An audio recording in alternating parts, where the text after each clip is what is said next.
Hello students, good morning. So in this chapter we are discussing about the legal position of directors की directors जो appoint होते हैं उनके role different different होते हैं, उनकी पोजीशन डिफरेंट डिफरेंट होती है. कोई रिप्रेजेंटेटिव की तरह वर्क करता है, कोई ट्रस्टी की तरह वर्क करता है.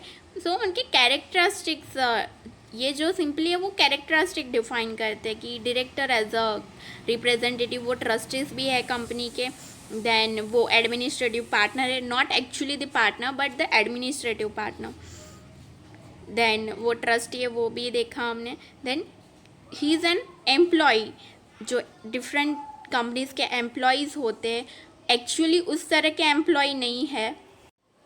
सो इस 4 पॉइंट्स में हमने फर्स्ट कवर कर लिया था that director as a representative because shareholder उन्हें चूज़ करते हैं. That's why they are called as a representative. Then director as a administrative partner. तो डायरेक्टर अपॉइंट कैसे होते हैं? तो AGM एनुअल जनरल मीटिंग में वोटिंग होता है. जिनको ज़्यादा वोट मिलते हैं वो एज अ डायरेक्टर वर्क करते हैं और वो शेयर होल्डर के रिप्रेजेंटेटिव की तरह वर्क करते हैं. और उनका वर्क क्या होता है कि सब कुछ मैनेज करना, तो एडमिनिस्ट्रेशन करना होता है. दैट्स वाई वो एडमिनिस्ट्रेटिव पार्टनर की तरह भी वर्क करते हैं. ये सिर्फ लीगल पोजीशन दिखाई है कि director can be administrative partner, director can be a trustee also. तो डिफरेंट पॉइंट ऑफ व्यू से समझाया है. तो एडमिनिस्ट्रेटिव पार्टनर होता है बिकॉज वो कंपनी का एडमिनिस्ट्रेशन करता है, कंट्रोल करता है सबको, देन मैनेज करता है सब कुछ, डिसीज़न लेता है, स्ट्रेटजीज बनाता है कि फ्यूचर में प्रोजेक्ट अच्छा जाए. और डायरेक्टर्स जो एडमिनिस्ट्रेटिव पार्टनर है मतलब एक्चुअल पार्टनर नहीं है. हमने पार्टनरशिप देखा है, तो पार्टनरशिप एक्ट होता है जो 1949. तो पार्टनरशिप एक्ट में जो सब मेंशन है वैसे यहाँ पे प्रोविजंस लागू नहीं होते, वो सिर्फ एडमिनिस्ट्रेटिव पार्टनर है.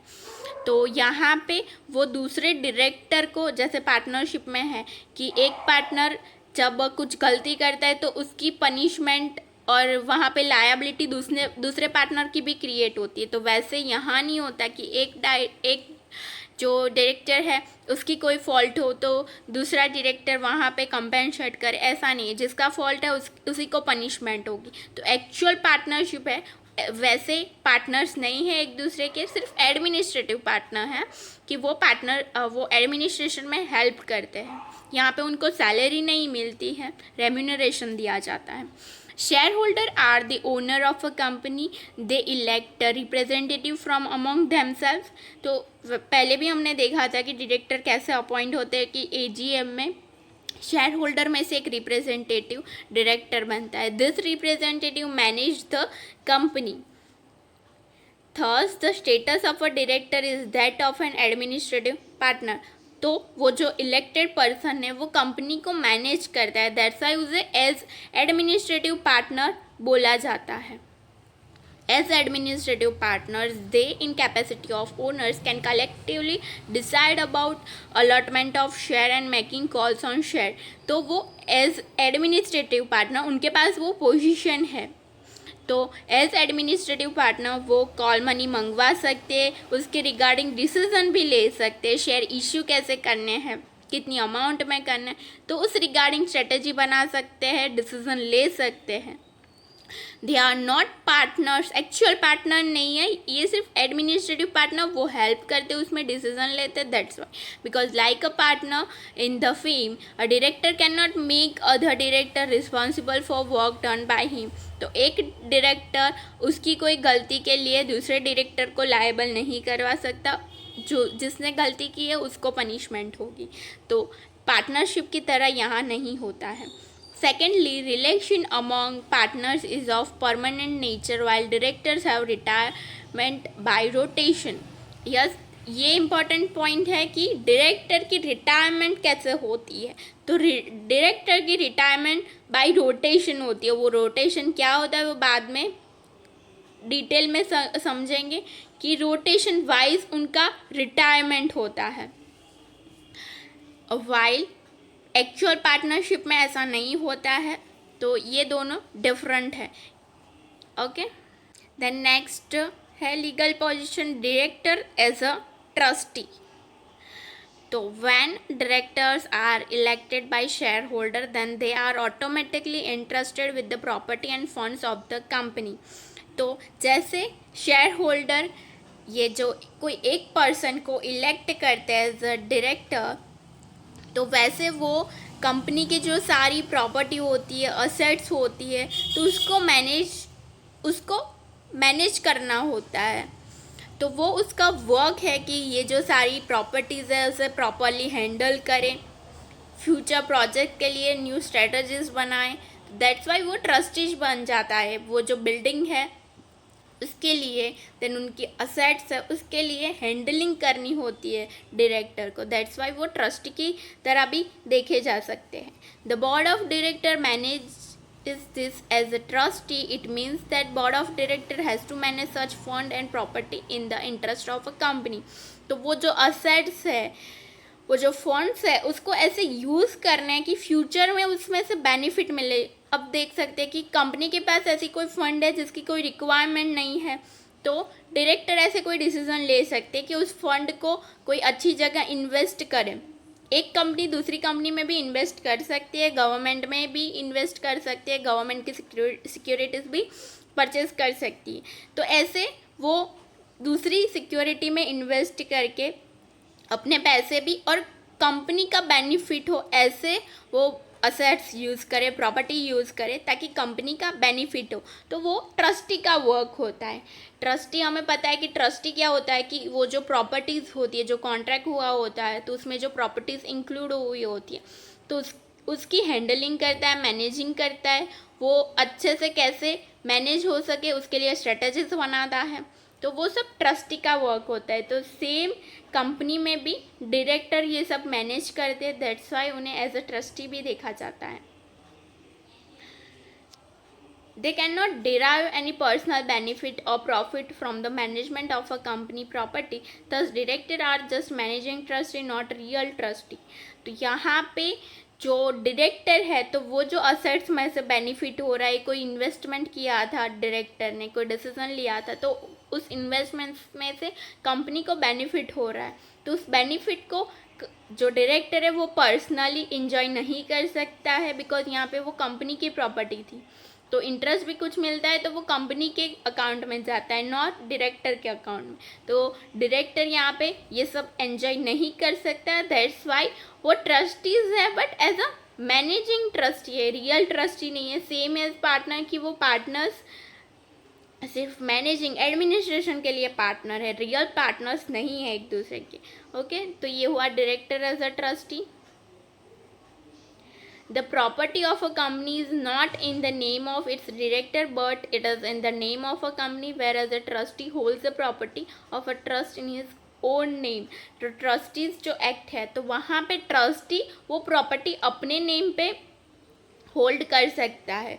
बिकॉज ट्रस्टी कौन होता है कि कोई ऐसा ऑर्गेनाइजेशन है जहाँ पे ट्रस्टी अपॉइंट किए जाते हैं, तो वहाँ पे कोई असेट होती है तो वो ट्रस्टी के नेम पे हो सकती है। तो बट यहाँ पे ऐसी पॉसिबिलिटीज़ नहीं हो सकती है, बिकॉज यहाँ पे डायरेक्टर्स यहाँ पे ओनली उनकी सर्विसेज दे रहे हैं। तो जो सारी असेट होगी, प्रॉपर्टी होगी, वो कंपनी के नेम पे होगी, उनके खुद के नेम पे नहीं होगी। तो दैट्स वाई यहाँ पे वो मैनेजिंग ट्रस्टी, रियल ट्रस्टी नहीं है। ये दूसरा पॉइंट हुआ। Then moreover a trustee can file a suit in court in his own name, while in case of company legal proceedings are done in the name of company and not in the name of director। तो trustees act में क्या होता है कि organisation में कोई problem हुई है, कोई लीगल प्रोसीडिंग करनी है, तो वहाँ पे जो ट्रस्टी है तो वो केस फाइल कर सकता है, तो वहाँ पे वो अपना नेम इंक्लूड कर सकता है। वाइल इसी सिचुएशन में कंपनी में ऐसा पॉसिबल नहीं हो सकता है। कंपनी में डायरेक्टर अपने नेम पे केस फाइल नहीं करवा सकता है, शूट नहीं कर सकता है, उसको कंपनी के नेम पे ही सारी प्रोसीडिंग करवानी होती है।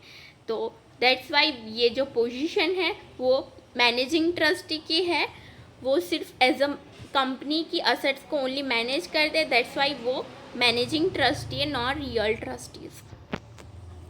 Then director is employees. तो वो हमें पता है कि डायरेक्टर अपनी सर्विसेज देते हैं कंपनी की जो असेट है उसे मैनेज करते हैं, डिसीजन लेते हैं, स्ट्रेटजीज बनाते हैं, गोल अचीव करने के लिए ऐसी स्ट्रेटजीज बनाते हैं, पॉलिसीज बनाते हैं।